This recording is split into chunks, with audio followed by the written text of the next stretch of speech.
एक भक्त ने प्रश्न किया कि जैसे आप बता रहे हो कि 1 लाख जीवों का ये आहार करता है और 1.25 लाख की उत्पत्ति करता है, तो जो 25,000 प्रतिदिन उत्पन्न होते हैं वो कहाँ जाते हैं, और फिर ये 25,000 आए कहाँ से, ये भी मन में शंका आती है। ये जितनी भी आत्माएं यहाँ पर 21 ब्रह्मांड में आनी थी वो पहले ही आ चुकी हैं। अब उनको मानव शरीर 25,000 एक्स्ट्रा दे रहा है, फिर ये मर जाती हैं। उनको कभी चींटी बना दिया, कोई गधा बना दिया, एक चींटी के बिल में ना जाने करोड़ों अरबों खरबों की संख्या में बनाकर ठोक दिए इस काल भगवान ने। इसीलिए 84 लाख जोनियां बनाई इसने और नाना प्रकार के कष्ट दे रहा है। ये आना जाना कहीं नहीं है, ये पहले जितनी आत्माएं आनी थी इस माई के अंदर प्रवेश है, और ये इस निरंजन की आज्ञा से उत्पत्ति करती है। और साथ में फिर इन्होंने अपना एक अलग सिस्टम बनाया, रजोगुण प्रभावित करके, विषय वासनाओं में से प्रभावित करके ये सभी जीवों से स्वयं ही उत्पत्ति करवाते हैं। इसका प्रथम का उत्तर ये हुआ। दूसरे भक्त ने प्रश्न किया कि निरंजन ने जब तप किया, क्या प्रभु कबीर साहब को इस बात का ज्ञान नहीं था कि इसके मन में क्या है? कबीर परमेश्वर सर्वशक्तिमान सर्वज्ञ है और ये जानी जान है, ये हृदय की भी जानते हैं। जब इस ज्योत निरंजन ने तब किया, कबीर परमेश्वर ने उसी समय सोच लिया था कि ये गलत रास्ता अपनाया है, और साथ में हमारे हृदय में जो कमियां आई थी, इस निरंजन की तरफ हम आसक्त हो रहे थे, तब भी कबीर परमेश्वर ने आकाशवाणी की थी कि इस नादान की नादानी मत देखो। तो हम हृदय से तो इसको चाहते रहे और ऊपर से हम चुप रहे।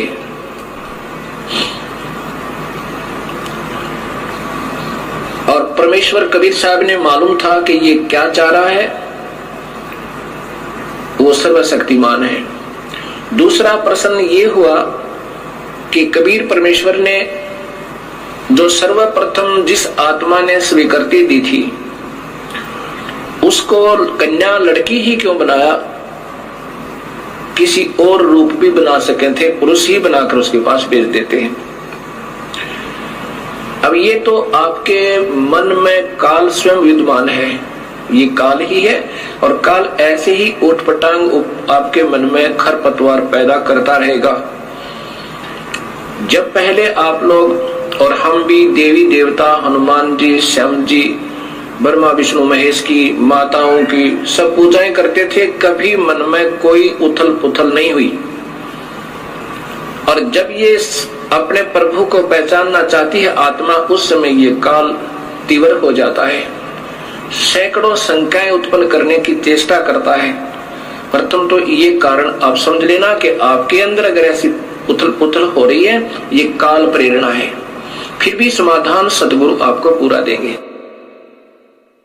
कबीर परमेश्वर जानी जान है, उन्होंने इस लड़की का कन्या रूप जरूर बनाया था, लेकिन इनके प्रजनन इंद्रिय नहीं लगाई थी। ये योनि नहीं बनाई थी, और साहब देखना चाहते थे अगर ये ठीक ठाक रहेगा ये काल, तो यहां रहेगा 21 ब्रह्मांड में आराम से रहेगा, और ये आत्मा जो लड़की रूप में प्रकृति है, माया है, तो ये इसकी उत्पत्ति यहां कर देगी इसके जीवों की, और वहां बहुत अच्छा शरीर बनेगा। नूरी शरीर बनना था, शब्द शक्ति तय। और यदि गलती करेगा, इस लड़की के साथ दुर्व्यवहार करेगा, तो इसकी नीचता का पता लगेगा। पता तो था मालिक ने कि दोनों में से कोई सा भी कर सकता है, और साथ में हमने जो अपनी पतिव्रता पद से हम गिरे थे, हमें भी अक्ल लगानी थी कि एक बार ये काल के जलों में चले जाएंगे, उस काल के दुख ने उठा लेंगे और फिर मैं इनको वापस लाऊंगा, ये फिर कभी नहीं भटकेंगे। अब लड़की इसलिए बनाया कि ये अगर इसके साथ दुष्व्यवहार करेगा, दुर्व्यवहार करेगा, तो इसको श्राप लगेगा 1 लाख मनुष्य शरीरधारी जीवों का आहार करने का, और इसकी फिर मजबूरी होगी काल की कि मानव शरीर ये जरूर बनाएगा, नहीं तो ये मानव शरीर नहीं देता। ऊपर देव बनाता, देव रूप में इतना सुख होता इस प्राणी को, ये प्रभु को याद नहीं करता। अब इसकी उस जाने जान परमात्मा ने पहले इसकी पर काट दी थी, चल बेटा किसी तरह चल ले तू। अब इसने वहां गलती की, बदमाशी करना चाहा, तो लड़की ने इसके अंदर शरण लिया, उसके प्रतिफल में काल को श्राप लगा, ये वहां से निष्कासित हुए। अब ये काल की मजबूरी बन गई हमें एक मानव शरीर देने की, इसको श्राप लगा हुआ अपने भूख मिटाने के लिए। और कबीर परमेश्वर को मालूम था कि इन अपनी प्यारी आत्माओं को मैं इस मानव शरीर में फिर जाकर सत्ज्ञान दूंगा और अपने चरणों में लेकर के इनका फिर उद्धार करके वापस ले आऊंगा। ये जानी जान है, ऐसा इसका ये समाधान समझो। अब फिर प्रश्न, क्योंकि ये जो खरपतवार उत्पन्न होते हैं वो या तो बहुत ही अनजान होते हैं, या वो किसी गलत गुरु के फंसे हुए होते हैं, और वो गुरु लोग उनमें ये गलत मैटर भरते रहते हैं कि ये प्रश्न करो, ये करो, क्योंकि उनके पास अब जवाब नहीं है। वो कितने दिन इन भोली आत्माओं को गुमराह कर सकते हैं। आज सब बहन बेटियां एजुकेटेड हैं, सब बहन भाई एजुकेटेड हैं, पढ़े लिखे शिक्षित हैं, और शास्त्र हमारे पास उपलब्ध हैं। अब ये गलत गुरु इन भोली आत्माओं को भरमा नहीं सकते, ठीक है, क्योंकि वो अनजान हैं और वो चतुर व्यक्ति हैं, वो गुरु जी, और वो प्रभु की प्यासी आत्माएं हैं, वो भटक रही हैं, उस अपने प्यारे प्रभु को तलाश कर रही हैं। लेकिन ये इन ठगों का फंस गई जिनको स्वयं ज्ञान नहीं कि परमात्मा कौन है। कोई निराकार बताता है, कोई निराकार है, परमात्मा की कोई स्थिति नहीं है। कोई किसी को प्रभु बताता है, कोई किसी को बताता है, कोई कहता है ब्रह्मा विष्णु महेश के माता पिता नहीं है, कि तो अजर अमर है, ये सर्वशक्तिमान है।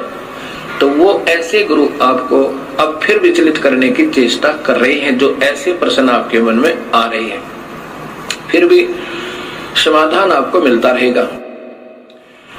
एक ने प्रश्न किया कि यदि हम सतलोक चले जाएं और फिर भी गलती कर सकते हैं? कभी नहीं। जैसे उत्तर है कभी नहीं कर सकते। कैसे?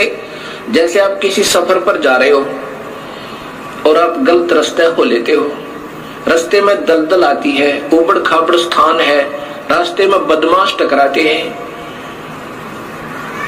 और आपको कोई पहले कह रहा होता कि इधर से जाओ, रास्ता लंबा बेशक है पर ठीक है, और आप ने अपनी सूझबूझ से उधर चलना शुरू कर दिया हो। रास्ते में बदमाश टकरावे और आपको तंग करें, आप क्या सोचोगे? यही सोचोगे हे प्रभु अब के ठीक ठाक यहाँ से बचा दो, इस रास्ते जिंदगी भर नहीं आएंगे, और ऐसा ही करोगे।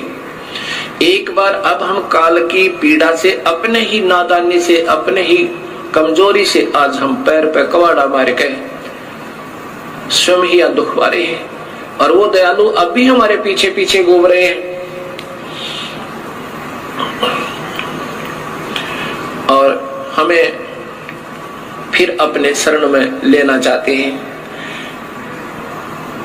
अब इसकी एक बार हम वहां पहुंच जाएंगे, इधर देखेंगे नहीं जिंदगी में कभी भी, हम इधर थूकेंगे भी नहीं, क्योंकि जब हम यहां से चले जाएंगे, जब इस खतरों का हमें और विशेष ज्ञान होगा, इसलिए हम दोबारा इधर नहीं आ सकते। हम तो गलती कर नहीं सकते, अन्य करेंगे उनको फिर सजा मिलेगी। दूसरा प्रश्न और प्रश्न किया कि जैसे स्थूल शरीर को तो हम फूंक देते हैं, ये 5 तत्वों का शरीर है, कोई जला देता है, कोई कब्र में गाड़ देता है, कोई जल प्रवाह कर देता है, और कोई किसी प्रकार से इसका अंतिम संस्कार कर देते हैं, मिट्टी को मिट्टी में मिला देते हैं। फिर ये खाने वाली बात समझ में नहीं आई, वो खाता किस चीज को है काल। अब यही सोच अधूरी हमारी, तभी तो हम यहाँ उलझे हुए हैं। अब जैसे बादाम आपने देखा होगा, बादाम के ऊपर का कवर खाने का नहीं होता, छिलका नहीं खाने का होता, उसके अंदर एक और गिरी होती है, वो खाई जाती है। ऐसा ये फॉर एग्जाम्पल समझो। वास्तव में कैसा है कि मानव शरीर में जितने भी हम चटपटे खट्टे मीठे पदार्थ आहार करते हैं, क्योंकि मन स्वयं काल है और इसकी आदत है चटपटे भोजन खाने की, मांस मिठी शराब सुल्फा पीने और खाने की, क्योंकि इससे इस सूक्ष्म शरीर में इन आहारों से सूक्ष्म इस स्थूल शरीर के द्वारा सूक्ष्म शरीर में एक ऐसा द्रव तैयार करवाता है कि जो उस सूक्ष्म शरीर के अंदर लेप हो जाता है।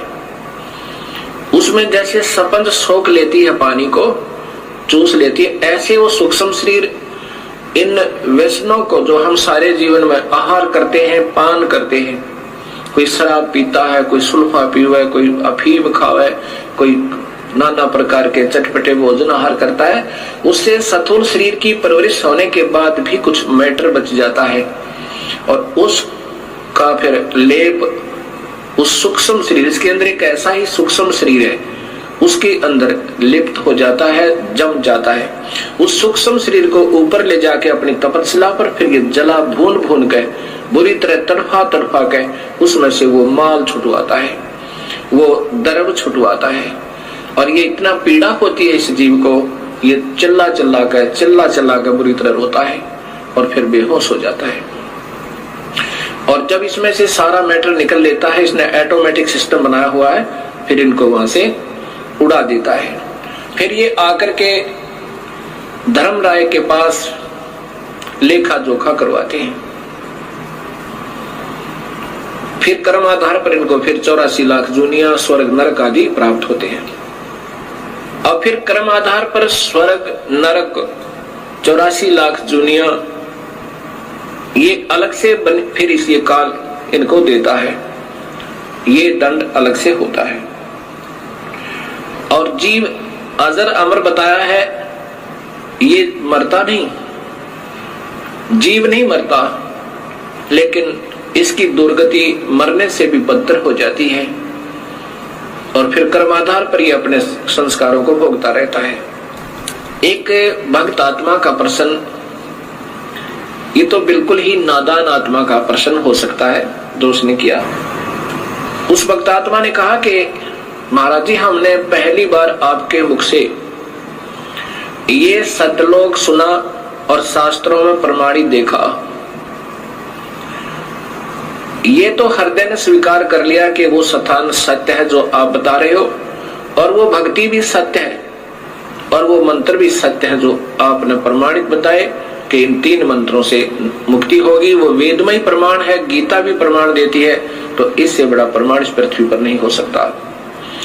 अब मुझे डर लग रहा है कि कहीं मैं आपसे उपदेश ले लूं और आपकी सत्साधना से मैं सीधा सतलोक चला जाऊं और कहीं वहां कोई भी ना मिले, मैं अकेला ही पहुंच जाऊं तो वहां मेरा दिल नहीं लगे।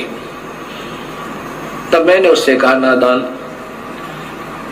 आप इस काल लोक में कितने सुखी हो, कभी गधे बनोगे, कभी सूअर बनोगे, 84 लाख जोनियों में कष्ट उठाओगे, यहाँ क्या दिल लग रहा आपका। वो नादान क्या कहता है जी, यहाँ घूमते फिरते तो नजर आते हैं गधे बनकर भी, दिल लगा रहता है। अब यहाँ हमारी सोच इतनी गिर चुकी है कि यहाँ पीड़ाओं पर पीड़ा सहन करते करते भी हमारा हृदय यहाँ से दूर जाने को नहीं करता। ये कारण क्या है? ये भगवान विष्णु जी की मेहरबानी है।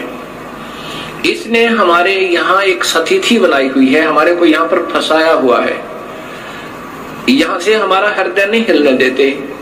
इसलिए इस त्रिगुणमयी माया कहा है। ब्रह्मा हमारे अंदर रजोगुण पैदा करता है, यहाँ के ठाठोबाट की उपलब्धि के लिए ना जाने क्या क्या अनर्थ कर देते हैं हम, और फिर ये हमारे पास रहते भी नहीं। ना कार रहती है, ना कोठी रहती है, ना संतान रहती है, ना संपत्ति रहती है, और जब तक ये शरीर रहता है हमारी वृत्ति ये खराब रहती है। ये भी जोड़ दूं, ये भी बना लूं, ये सुविधा उपलब्ध कर लूं, ये शरीर ही छूट जाता है, फिर ये प्राणी रो रो के टक्कर मारता है। अब ये सत्ज्ञान से धीरे धीरे आपका हृदय यहां से हट जाएगा। अब प्रश्न रहा कि एक भक्त ने कहा जी फिर परब्रह्म जो अक्षर पुरुष है इसको भी जन्म मरण में किस लिए बनाया गया? इसने जब क्षर पुरुष ने अर्थात इस ब्रह्म ने तप किया और राज्य प्राप्त किया, 21 ब्रह्मांड जब इसने पाए, काल ने उस समय इस अक्षर पुरुष के मन में भी ये आया कि क्यों ना मैं भी अपना अलग स्थान बना लूं। अब वहां पर इतना भी कमजोरी अगर आ जाती है तो भी ये जीव वहां रहने के योग्य नहीं होता। अब ये जो गलतियां वहां पर होनी थी वो हो चुकी, और इन गलतियों के कारण अन्य जो बची हुई आत्मा है वो बिल्कुल सावधान होगी। अब वो गलती नहीं करते। अब जैसे कोई जा रहा हो और एक को पागल कुत्ता काट ले और बाकी भी जा रहे हैं और फिर वो रोता हुआ भाग रहा है, इधर पागल कुत्ता है तो उधर कोई नहीं जाएगा, सब वापस भाग लेंगे। ऐसे ही ये जो गलतियां की जिन्होंने उन्हें सजाएं पाई और आगे बैन लग गया, क्योंकि सबको पता लग गया कि ऐसे निर्मल स्थान को छोड़ के और कहीं ठिकाना नहीं है, क्योंकि वापस यहाँ से दुख पाकर के वापस गई हुई आत्माओं ने वहां सभी को सचेत कर दिया कि उस काल लोक जैसा कष्ट कहीं पर नहीं है। हमने गलती की और हमारे दयालु परमेश्वर ने हमारे ऊपर फिर रहम किया। ये परब्रह्म की जो का 7 संख ब्रह्मांड बनाए, उसमें कुछ आत्माएं इन सबके आने के बाद इनके भी कुछ हृदय में इनकी आत्मा यानी अब एक भक्त ने प्रश्न किया कि जब वहां मन तो है ही नहीं, आप ही बता रहे हो कि काल ही मन है और मन वहां है नहीं, तो फिर आत्मा वो मन कैसे हुआ उस निरंजन में? अब ये आत्मा भी की भी सोच होती है। मन तो यहाँ इस काल लोक में है, यहाँ इसने डबल बना रखा है, अपना भी प्रभुता मन इस आत्मा की सोच को यहाँ बिल्कुल खराब कर देता है, और आत्मा की भी अपनी सोच होती है। तो वहां अपनी सोच से उन बाकी कुछ आत्माओं ने जो 7 संख ब्रह्मांडों में कुछ आत्माएं ऐसी हैं जिन्होंने भी ये सोचा था कि शायद हम भी उसमें स्वीकृति दे देते तो वहां चले जाते। इनके मन में ऐसा आया था और उनकी भी सजा इनको इतनी ही मिली कि इस पारब्रह्म का अलग से एक स्थान बनाया और उसमें उन बाकी की आत्माओं को वहां भेज दिया।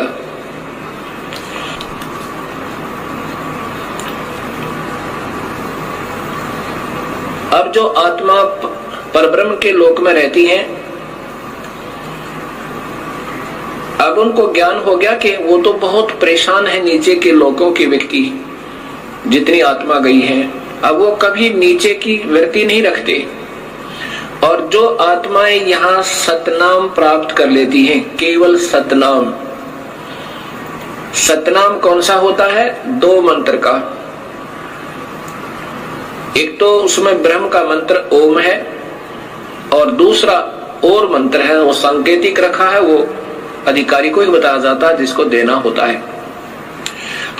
और जो अधिकारी संत होते हैं वही देवे तभी वो काम करे। जिनको सतनाम मंत्र प्राप्त हुआ और उनकी श्रद्धा अपने गुरु में नहीं रही,